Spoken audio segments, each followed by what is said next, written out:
Je me suis même pas coiffé.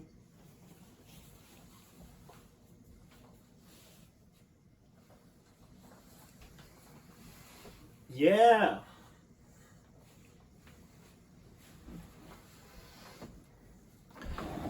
Conférence de presse concernant mon avenir politique. Bonjour. Donc, on est ici en direct de Rimouskidou le 13 décembre 2024, vendredi 13. Aujourd'hui même, ça fait 10 ans, jour pour jour, que je suis chef du parti Rhinocéros du Canada. Pendant toutes ces années-là, j'ai été candidat à Québec, à Rimouski, à Winnipeg, à Mississauga, à Toronto. J'ai été candidat au total dans 8 élections fédérales, dans 8 circonscriptions différentes. Mais aujourd'hui, je dois me rendre à l'évidence, je ne serai jamais élu Premier ministre du Canada et il est très difficile pour moi de faire mon entrée à l'intérieur du Parlement canadien. Donc, lors des 10 dernières années, j'ai présenté plus de 100 candidats rhinocéros sur des bulletins de vote. Lors de 3 élections générales et plusieurs élections partielles, on a recueilli près de 25 000 votes. Donc 25 000 personnes qui ont décidé de voter pour autre chose qu'un des grands partis. Pour vraiment là, quelque chose de différent. On a proposé des tonnes d'idées intéressantes à la population canadienne. J'ai voyagé d'un océan à l'autre. J'ai fait des dizaines d'entrevues avec des médias et des dizaines. Et malgré tous ces efforts, il m'est impossible aujourd'hui de continuer à briguer le poste de Premier ministre du Canada avec joie et bonne humeur et passion. Donc, il n'y a pas eu de vote de confiance auprès des membres, mais je crois qu'il est temps de passer le flambeau à quelqu'un d'autre et de terminer mon mandat. Un mandat de 10 ans, n'est-ce pas suffisant? Je crois que la politique ne doit pas devenir un métier. Les avocats et les gens d'affaires sont très bien représentés dans les milieux politiques, alors que les petites gens, les enseignants, les infirmières, les travailleurs de la construction, les artistes, les mères de familles monoparentales ne sont pas représentés ou peu représentés dans la politique. Avez-vous déjà pensé à donner les clés du ministère de l'Économie, ministère des Finances, à une jeune mère de famille monoparentale qui est capable de boucler un budget de 3 enfants avec moins de 25 000 $ par année? En ce moment, on donne les clés des ministères à du monde qui sont habitués de se payer des bouteilles de vin à 25 000 $. Comment vous voulez que ce monde-là soit capable d'avoir une vision cohérente de la façon dont on peut bâtir une société?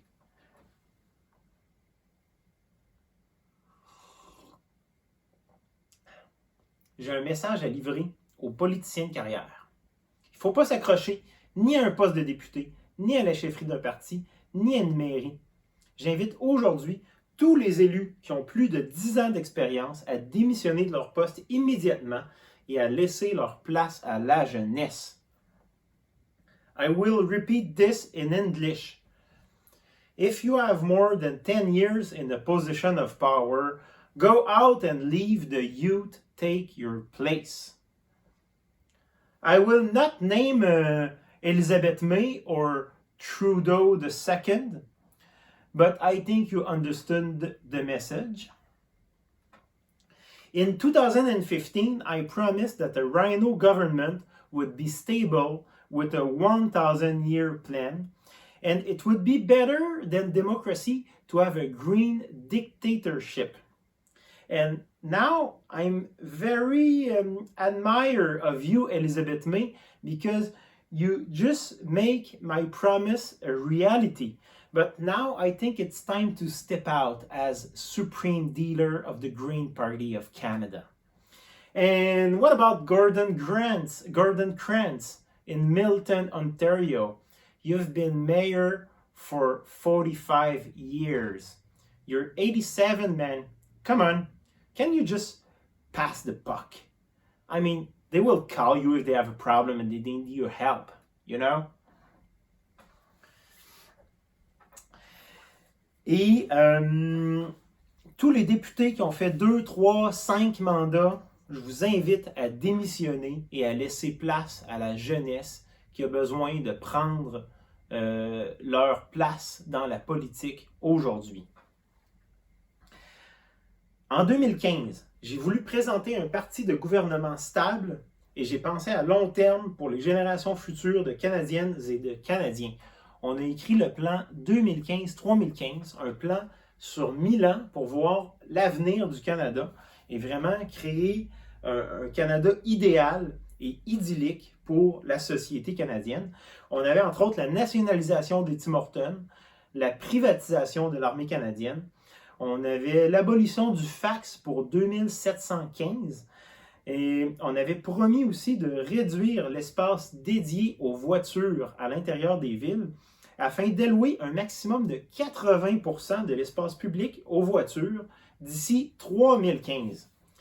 Malheureusement, je n'ai pas été élu et il a été impossible de mettre en œuvre le plan 2015-3015 et les Canadiennes et les Canadiens ont plutôt choisi un gouvernement qui pense à court terme.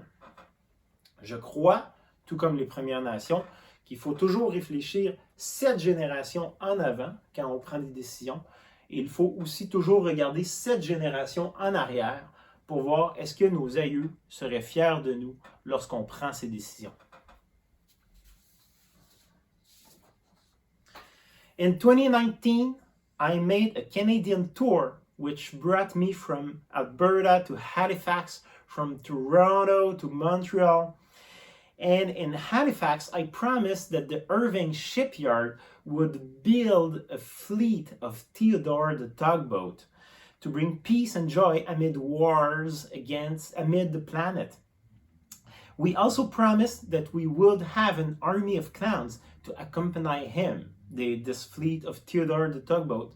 And who knows where would be Canada right now if we would have elected a rhino government and bring peace and joy in war conflicts against all around the globe. We're not there, but we have to go there. Parmi le legs dont je suis fier de laisser aux Canadiennes et aux Canadiens, il y a quelques promesses qui me viennent en tête, dont celle de transformer la glace noire en glace jaune fluo afin de prévenir les accidents, favoriser le covoiturage en plaçant la pédale du côté passager des voitures. Il y a la réforme du mode de scrutin que j'ai amené et qui a fait parler tous les journalistes au Canada plusieurs fois dans les dernières années. Je suis très fier de ça.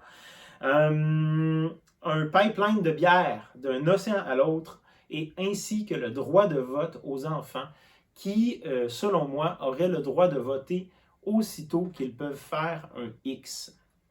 Donc, évidemment, toutes ces promesses n'ont pas été réalisées parce que je n'ai pas été élu à l'intérieur du Parlement canadien. Et je voudrais réitérer que le Canada ne pourra pas devenir un pays aussi riche que le veut M. Poilievre ou les autres sans ouvrir ses propres paradis fiscaux. Nous avons besoin d'ouvrir nos paradis fiscaux et j'ai promis d'ouvrir un paradis fiscal dans les îles du Bic comme projet pilote et ensuite d'ouvrir des centaines de petits paradis fiscaux un peu partout au Canada afin de garder des milliards de dollars de fonds étrangers à l'intérieur du Canada et que ça puisse profiter à nos communautés. Malheureusement, ça n'a pas été fait, ça non plus. Et on continue d'envoyer des milliards de dollars de taxes et impôts à l'étranger, à l'extérieur du Canada. Et tout cet argent-là, en fait, devrait servir à financer nos routes, nos hôpitaux, notre système d'éducation. Et on parle de quelque part entre 20 à 50 milliards de dollars par année dans les dernières 20 années qui ont été envoyés à l'étranger par le biais des paradis fiscaux, alors que cet argent aurait dû servir au trésor public. Donc, voilà une solution très simple ouvrir nos propres paradis fiscaux dans les îles du Bic ou sur la pointe Miscou au Nouveau-Brunswick. Donc, une dernière promesse que je voudrais mettre à l'avant, c'est une promesse rhinocéros des années 1980 qui a été réalisée, même si nous, on n'a pas été élus, parce que les gouvernements en place ont réalisé notre promesse. Donc, je suis très fier de dire que le Parti rhinocéros a toujours promis d'abolir l'environnement parce que ça coûte trop cher et c'est trop difficile à maintenir, et que les différents gouvernements libéraux et conservateurs, depuis 150 ans, ont réussi cette promesse d'abolir l'environnement. Donc, je vous remercie beaucoup d'avoir fait ça. Et je tiens à répéter aux Canadiennes et aux Canadiens que c'était une idée du Parti rhinocéros.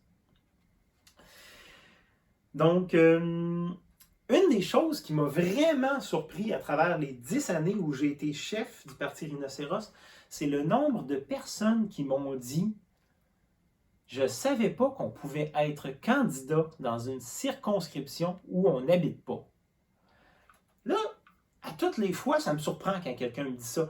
Il me dit « Mais vous savez qu'il y a plusieurs députés qui n'habitent pas dans leur circonscription, même des ministres. Ou pensez-vous vraiment que le docteur Barrette, quand il était ministre de la Santé, pensez-vous vraiment qu'il est déménagé de son château dans Westmount pour aller habiter à côté du quartier 1030 dans une banlieue? Ben non, il est resté dans son château dans Westmount. Pensez-vous vraiment que le premier ministre du Canada, qui habitait en Colombie-Britannique, puis qui faisait du surf puis du snow sur la côte ouest, puis qui sûrement qui fumait des joints, pensez-vous vraiment que quand ils ont demandé de devenir député, qu'il s'est acheté un condo dans Papineau, puis qu'il a déménagé là, dans Villeray, Parc Extension? Ben non, Justin Trudeau, ben, je veux dire, peut-être qu'il s'est acheté un condo dans le quartier, je ne sais pas, j'en ai aucune idée, mais c'est sûr qu'il n'habite pas là. Le gars, il attend juste de prendre sa retraite pour retourner, fumer ses joints puis faire du snow sur la côte ouest. Donc, ça me surprend. Puis c'est pour montrer le ridicule de cette chose-là que je me suis présenté 7 fois dans des circonscriptions où je n'habitais pas. Donc, la dernière fois que j'ai voté pour moi, parce que je me présentais dans la circonscription où je pouvais voter, c'était en 2008 à Sherbrooke. Sinon, toutes les autres fois, j'ai voté pour quelqu'un d'autre. Je me souviens même d'une fois où il y avait tous les candidats, il y avait même un candidat rhinocéros dans ma circonscription. Là, je m'en allais voter. Moi, je suis le chef du Parti rhinocéros.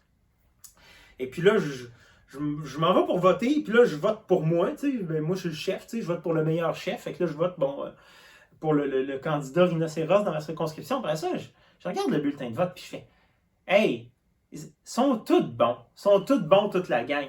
Fait que là, j'ai coché toutes les cases. J'ai dit, là, ça c'est bon.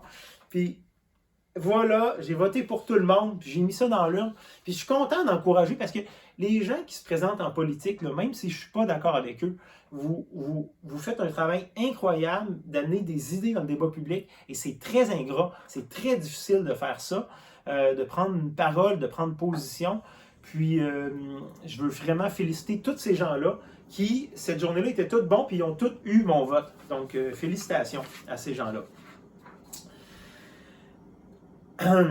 Ensuite, I don't speak English a lot. You know, maybe my press conference, I will do something in English for you.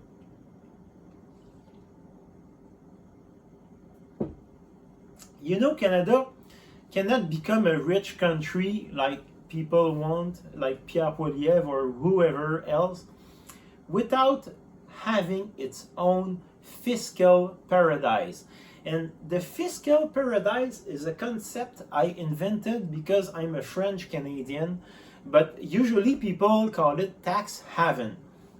I think fiscal paradise is much more beautiful to say than tax haven. And we need to open our own tax haven on the islands of Nanaimo, BC, and to have billions of foreign money to benefit the local communities. We will open the pilot project in Nanaimo, BC, and in Point Miscou, New Brunswick, Acadia Peninsula, and then we will open hundreds of fiscal paradise everywhere in Canada to bring in billions of dollars of foreign money inside Canada. Because you know right now, it's been over 25 years that the different government, they promise to close the fiscal paradise loophole, the tax loophole, that the business send their profits elsewhere so they don't pay taxes to Canada. But right now what is happening is that we have between 20 to 50 billion dollars of money that should go inside taxpayers' money every year, and this money goes abroad and is not given to the public health system, education system, roads, and etc., and is sent offshore to for the stakeholder to benefit. That's a huge problem that the Rhino Party could have fixed easily by opening our own tax haven.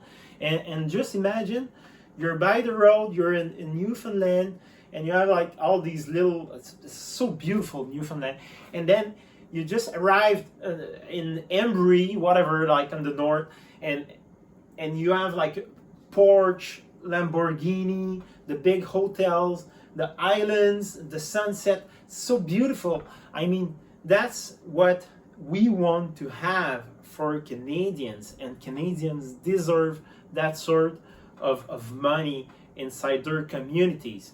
And instead of that, you go to Embry right now, and I promise you that you will not find a Porsche, a garage there. But we should have it. More English things.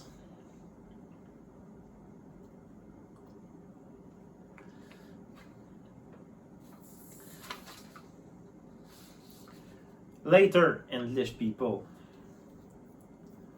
I would like to talk about medias. Okay, I will start English with that. I would like to talk about medias.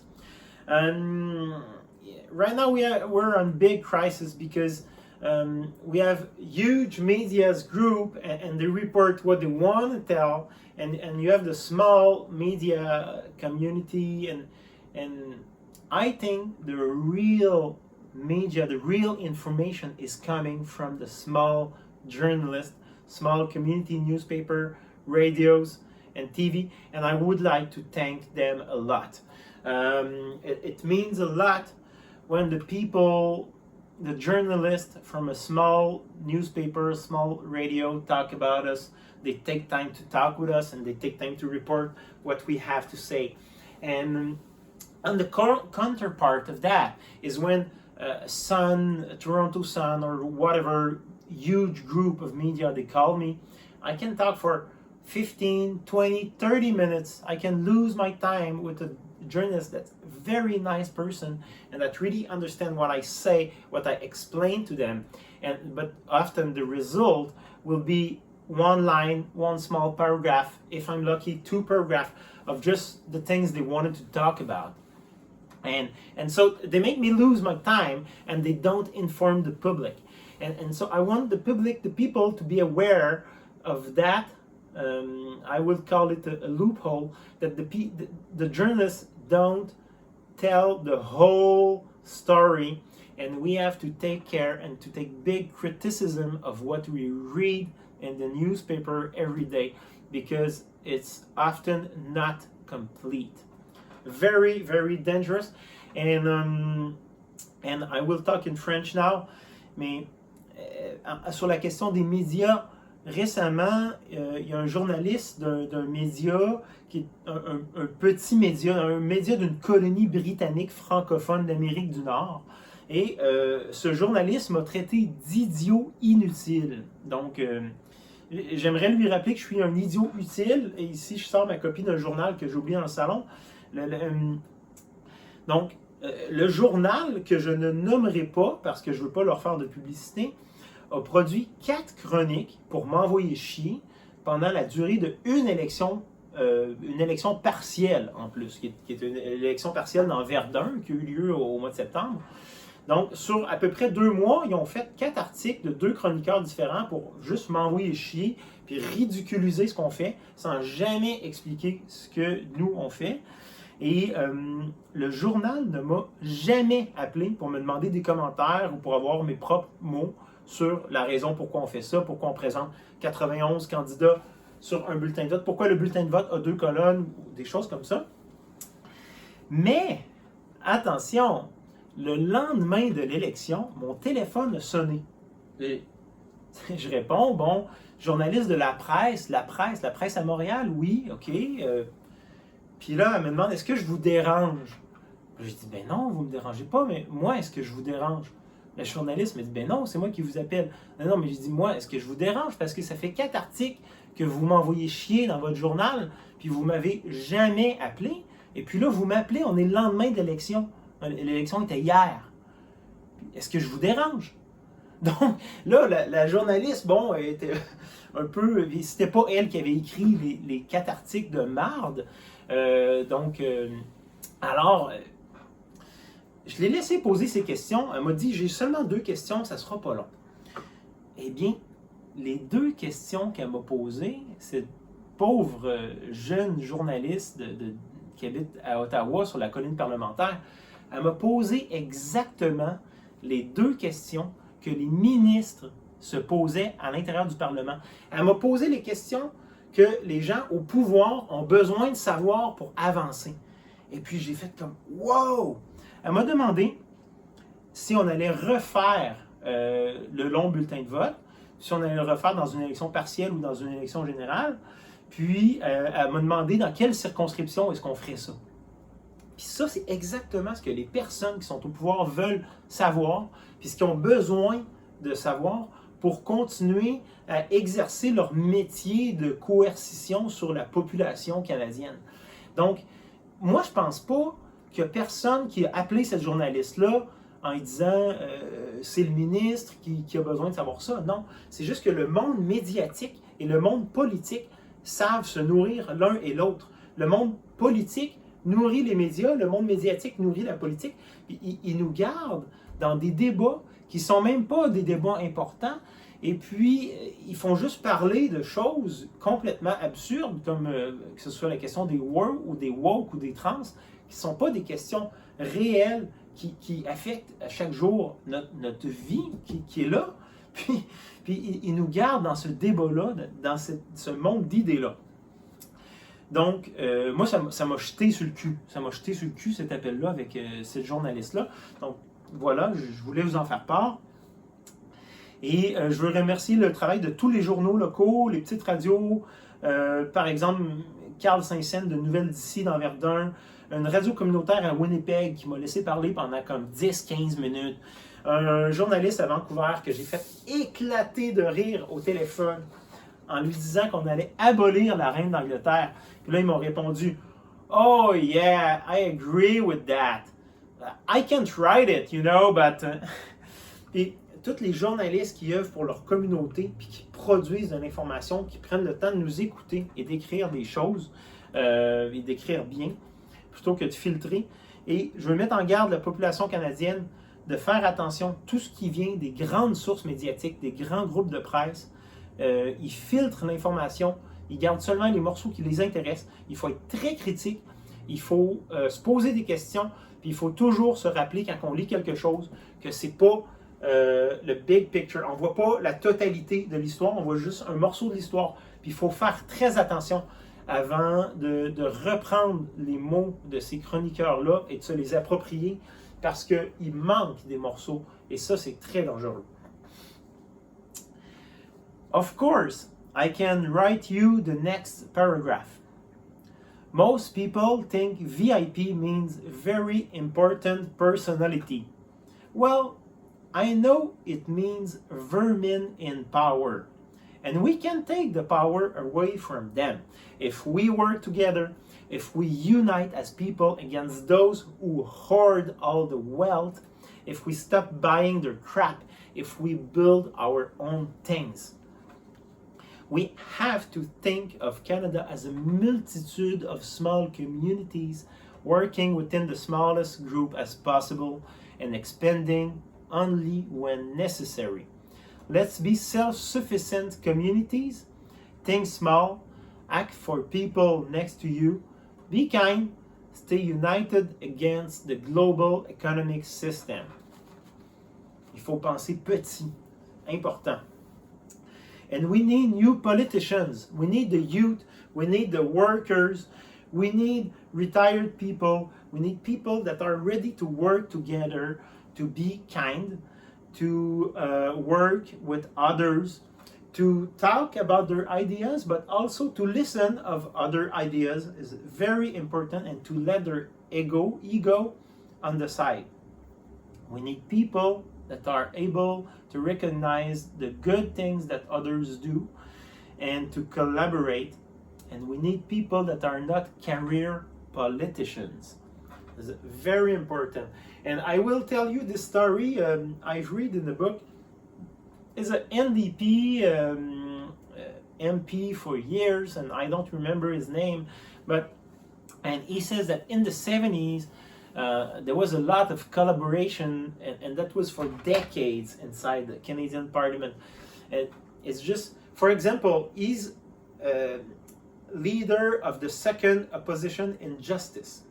And he says, whenever the Minister of Justice, whatever his party would be, would have a new law to present inside Parliament on the next day, and he would call him and say, come home and I will show it to you. So he said, I would come to his living room, it would be midnight, and me, the Conservative Justice leader, and the NDP Justice Phantom Cabinet, you know, and the three with the ministers of justice, and we just look at the law, and the next day he goes and presents it to inside the Parliament, but he has their advice on it.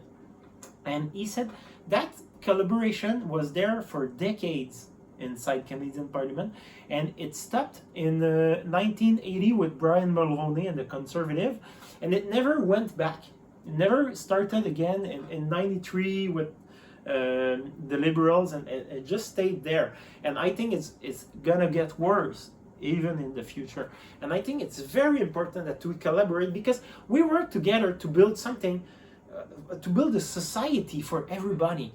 And we have to stay united. I mean, right now, the NDP and the Greens, and I told you thousands of times, both of you, I said, just play with the rules of the game. The game is the electoral system. The rules are rigged. Why don't we play with it? And why don't we choose 10 ridings or 20 ridings, whatever. And we put no Green candidates in some ridings, and we put no NDP candidates in some riding. There 3,050 ridings, whatever, you know, 343, you know it. And what would be the cost of having 10 ridings with no NDP and 10 ridings with no Green candidates, and to have better chance of having more NDP and more Green candidates? And I mean, the Liberals and the Conservative have been screwing up this country for more than 150 years, okay? Nobody else was in power other than the Liberals and the Conservative. And why don't we let the chance to the NDP or the Greens or the Marxist-Leninists or the Rhino Party to screw up Canada for their 4 years too? You know, why can I not screw this country? Me too. So everybody, it would be very fair. And now what happens? We're not even able to talk to ourselves and to do things together. I mean, fuck it. Yeah, that's it. You heard me. I will finish on this. Cette semaine, je suis allé voir un show de musique des étudiants du cégep en musique au cégep de Rimouski. Du cégep de Rimouski, et puis j'étais assis dans la salle, c'est dans un bar, il y a les musiciens qui jouent, et puis là je me suis souvenu en étant assis dans la salle qu'il y a 20 ans, en 2025, il y a 20 ans, je commençais mon parcours au cégep en musique, et donc j'ai fait ça, d'écouter des shows, de voir des shows, j'ai vu des centaines de shows dans ma vie, là. Et puis là, c'était vraiment comique parce qu'à une autre époque, j'aurais connu tout le monde dans le bar. J'aurais tout su c'était qui, les profs, les whatever, les étudiants, les musiciens, les autres personnes. Et puis là, j'étais assis, je regardais le show et je ne connaissais absolument aucune des musiciennes et aucun des musiciens sur le stage. Je connaissais personne et j'étais... C'est des finissants, c'est ça. C'est que c'était les finissants du cégep. Donc, ça veut dire que ça fait au moins 2 ans qu'ils sont au cégep, puis je ne les connaissais pas pantoute. Donc, là, en regardant le show, tu sais, je me suis dit, bon, je suis où, moi? Tu sais, je vais avoir 40 ans, puis est où ma place dans ces jeunes-là? Puis je me suis souvenu que quand j'avais 20 ans, moi aussi, quand j'étais au cégep, j'étais très intelligent, hein, on peut dire ça, mais j'étais impulsif. J'avais plein d'idées, mais je ne savais pas toujours comment bien m'exprimer. Mais j'avais envie de faire la révolution. J'avais cette énergie-là. Donc, là, ces jeunes-là qui étaient là sur le stage, puis que je trouvais jeunes quand même, j'ai dit, bon, ils sont peut-être jeunes, ils font peut-être, bon, des fois un solo de guitare un peu louche, ils font aussi des choses magnifiques. Je veux dire, ils jouent, puis ils sont là, puis ils sont vivants, puis ils savent jouer, puis ils ont des idées. Eh bien, c'est important d'écouter les jeunes. C'est important d'écouter les jeunes, c'est important de leur donner les outils pour qu'ils puissent faire des choses aujourd'hui. Un peu comme lors de la Révolution tranquille au Québec dans les années 60, les jeunes, la population, mais qui était jeune, a pris les devants, puis a construit une société à son image. Puis ça, c'est l'État-providence québécois qui est en train de se faire détruire aujourd'hui par les mêmes personnes qui en ont profité à cette époque-là. Puis cet État-providence-là qui a permis à des jeunes, par exemple, un enfant pauvre dans Limoilou de devenir médecin, c'est pas partout dans le monde que c'est possible. Il y a plein d'endroits dans le monde où ça va être réservé à l'aristocratie qui va pouvoir obtenir des choses comme ça. Et donc, aujourd'hui, contrairement aux autres partis qui promettent de faire une place aux jeunes dans leur parti politique, mais que finalement, toutes les décisions sont prises par des gens que ça fait des décennies qui sont à l'intérieur du parti politique, nous, au Parti Rhinocéros, on va faire beaucoup mieux que ça pour les jeunes. Les jeunes, on va vous donner un parti politique. On a un parti politique qui s'appelle le Parti Rhinocéros, qui est né en 1963. J'étais pas né. Un parti politique qui a plus de 60 ans d'histoire. Puis aujourd'hui, ce que je veux, c'est de vous l'offrir. Je vous le donne, vous faites ce que vous voulez avec. Là, nous autres, là, ma génération, puis les plus vieux rhinocéros, on est dépassés. Tiki-Tok, puis Amstramgram, là, on n'est pas là-dessus, on ne connaît pas ça, on ne sait pas quoi faire avec ça. Puis le futur du Parti Rhinocéros, c'est vous. Vous m'appellerez là, quand vous aurez des questions, puis je vais vous aider avec la logistique, puis avec des petites affaires. Là. Mais le parti, c'est vous qui doit le construire. Puis quand je parle des jeunes puis de la jeunesse, je parle de tous les jeunes. Ça peut être des retraités, ça peut être des gens qui ont eu toute leur carrière comme infirmière ou comme enseignant, puis qui se disent, aujourd'hui, moi j'ai quelque chose à apporter à la politique, j'ai des bonnes idées, j'ai envie de collaborer à créer un monde meilleur, puis je veux bâtir là-dessus, mais il faut enlever la politique aux politiciens de carrière, il faut l'enlever aux avocats, il faut l'enlever aux comptables qui sont juste capables de regarder des fichiers Excel puis dire 1 plus 1, ça fait 2, sauf 1 plus 1, si tu veux que ça fasse 5, je vais t'arranger ça, je suis un très bon comptable. Ces gens-là, il faut les calisser dehors du Parlement. Il faut s'en aller ailleurs. Donc, je vous remercie de m'avoir écouté. Pour finir ma conférence de presse, j'aimerais remercier pendant 10 ans là, tous les organisateurs, les organisatrices, les bénévoles, les fans du Parti Rhinocéros, mais surtout les candidats, les candidates, les gens qui ont mis leur nom sur un bulletin de vote d'un océan à l'autre. Merci beaucoup d'avoir fait ça. Merci de nous avoir supportés pendant nos campagnes électorales, pendant toutes ces années-là.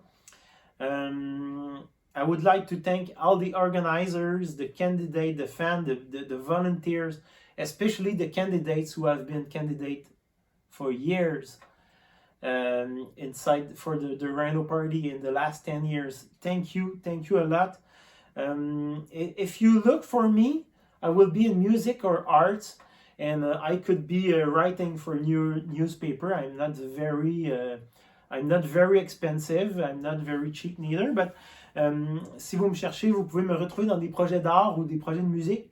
Et je peux être chroniqueur à votre émission de radio et je coûte moins cher que 1000 $ par chronique.